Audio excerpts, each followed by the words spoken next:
Okay, once you have the app installed on your store, and don't worry about all these other apps, you're going to learn about these later, but on your store dashboard, click on Apps and then click on Spocket. And first of all, let me show you right here the top icon. If you click on that, you're going to get the video tutorials. Now they're very short tutorials, but there's really not a lot to this. It's pretty simple.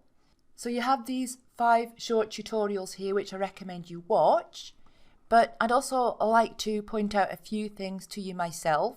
If you go to the little gear icon at the bottom, settings, and click on that, select automated orders, and this is where you can set it up so that all of the orders that come into your store are fully automated. So you don't even need to manually place the order with the supplier. You don't need to manually make a payment with the supplier for the customer order. Now this is what you normally need to do because full automation is actually very unusual. So this app has it, which is really good. And the effect of that is that when an order comes into your store, a customer pays for the order on your store, automatically that order is processed, it is sent to the supplier, and the payment is made. So it's all done. And then of course it's shipped out to your customer. This is as hands-off as you could possibly get. So if you want to set up automated orders, you simply click on Add Credit Card. And this is completely secure because it's all processed via the big payment processor called Stripe, which is in fact the payment processor that Shopify uses themselves. So Shopify's own payment processor is in fact powered by Stripe. So that's completely secure, right? So that's how you automate everything. We'll come back to branded invoicing in a minute, but let me just show you the pricing rules. Make sure that you set the pricing rules using advanced. So toggle advanced pricing rules on, because just using a default pricing, which is a default markup for every single item on your store, that's not really flexible enough. So with the advanced pricing rules, the way it works is that you add a cost range and then you add the markup, whatever you want to add to that particular cost range. I'll show you. So click Add. Right, say from cost range, this is your cost, not the customer's cost on your store, but your cost from the supplier, the cost price of the item. So I'm going to say here $0 to $3. I'm going to put the markup as a fixed amount. I think you could do a multiplier. If you did a multiplier, that would be say 1.5 or 2. So for example, if I put 2 in here, that would mean that it's going to double the price. So the retail price that shows on the store is going to be double the cost price. Example, if the item is costing me from the supplier $3 and I do a multiplier of 2, that means it's going to show as $6. The retail price on my store is going to be $6. Otherwise, you can do a fixed amount. So I could do a fixed amount of say $5 for anything that costs between $0 and $3. We can add another one now from 3.01 because the last one was up to $3. So next one is from $3.01 to say $6.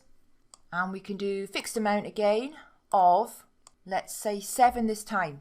Now normally the higher the cost of a product, in general, the more of a markup that we can get on it.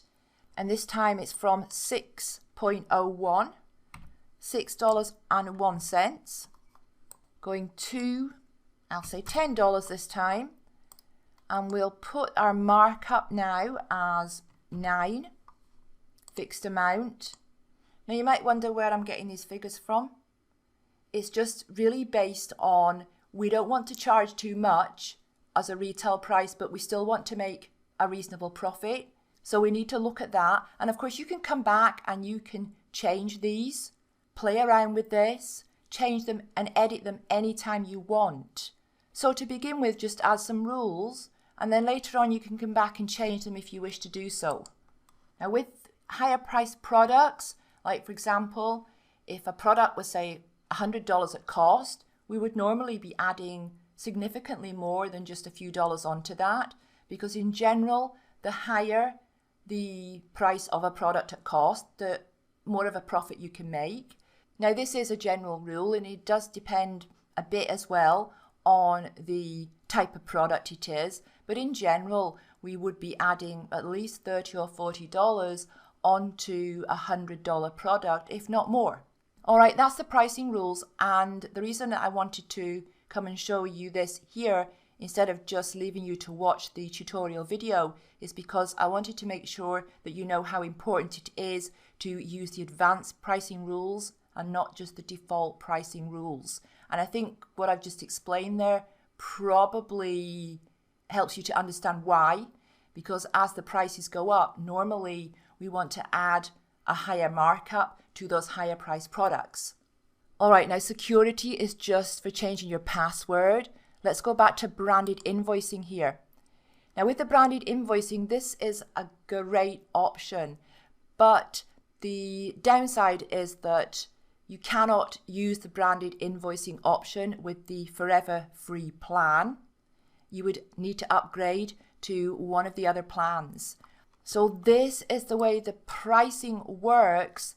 The free plan, forever free, you can import up to 25 products, so you still have access to the whole database of products, which I'll show you in a minute, but you can import up to 25, so you can have up to 25 at any one time on your store.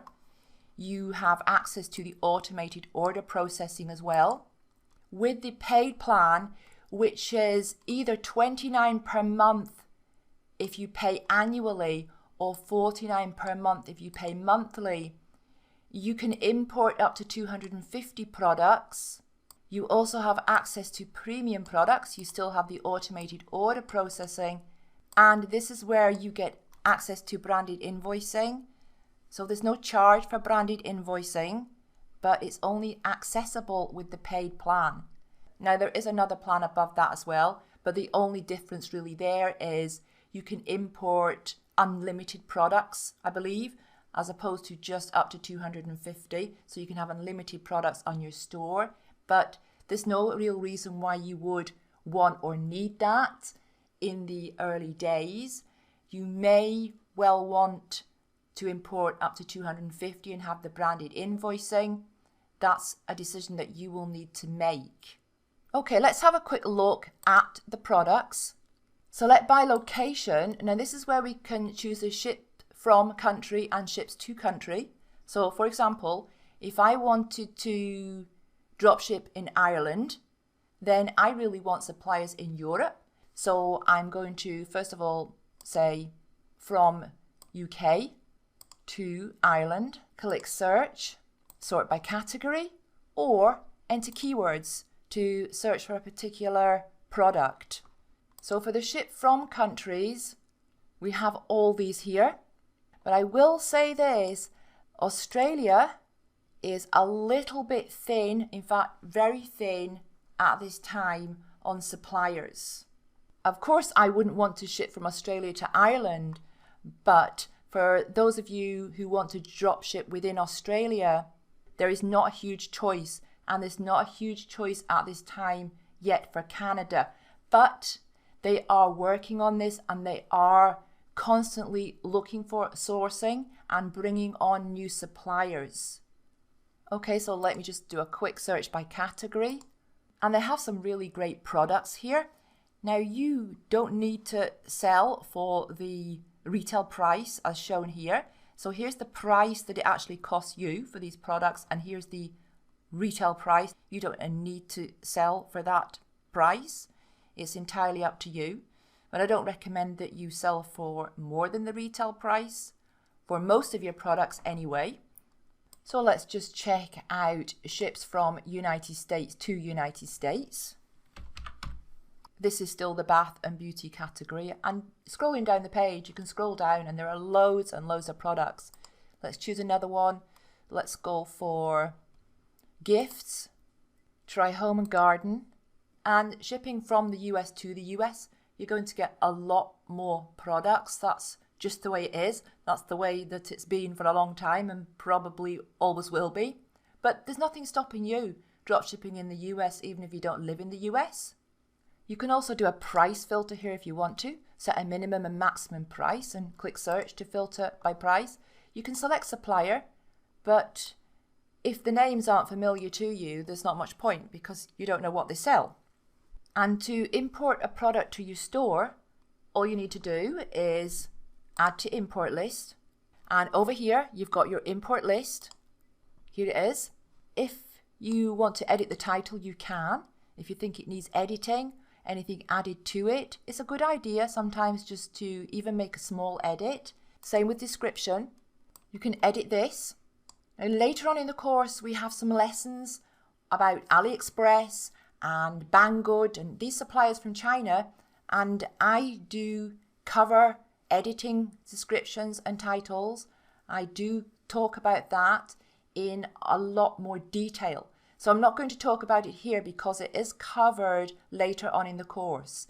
But you do want to edit these descriptions and try and make them a little bit better and more appealing. That's going to help you get more sales. We can check out the images. These are all the images that are going to be imported. Click on Save and click on Push to Store and it'll be published on your store.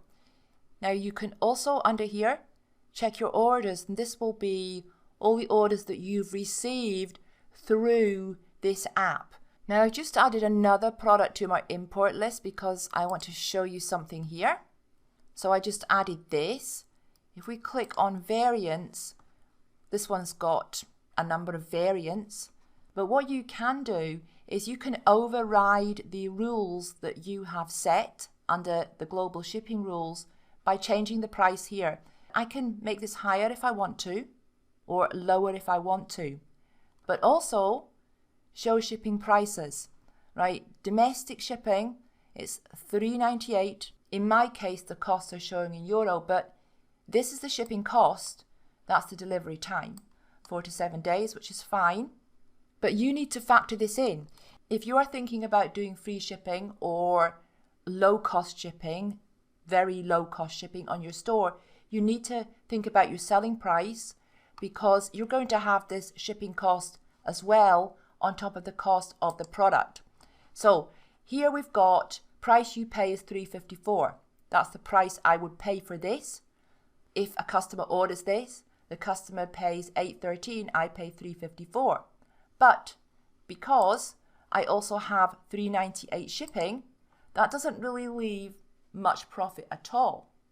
I either need to charge the customer shipping or I need to put the price up of this product. Or we can do both. So we could put the price of this product up by say 1 to $9.13 or make it $9.49 say, or $9.99. And then also charge $1.99 or $1.50, just some low shipping price. Another option we have for the sale price is we can just set the profit here, a percentage, and click apply. I'm going to save that and I'm pushing it to the store. All right, let's find that product on the store. Do a search for it. There it is. We've got all our images here. We've got our variants.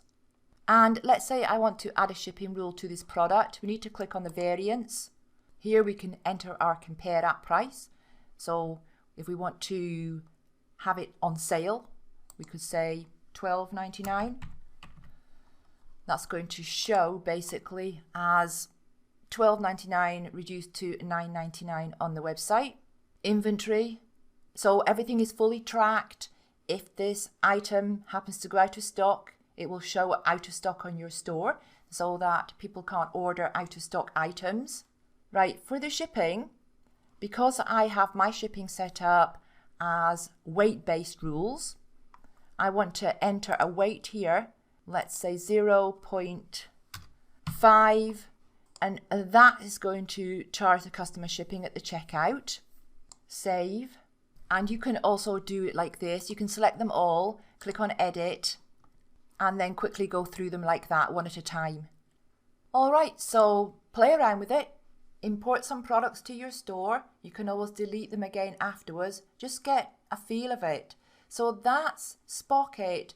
And in my opinion, this is an excellent app. It's an opportunity to fully automate the whole process, which, as I said earlier, is pretty unusual, and we don't get this very often, this opportunity to automate things to this extent. Okay, see you in the next lesson.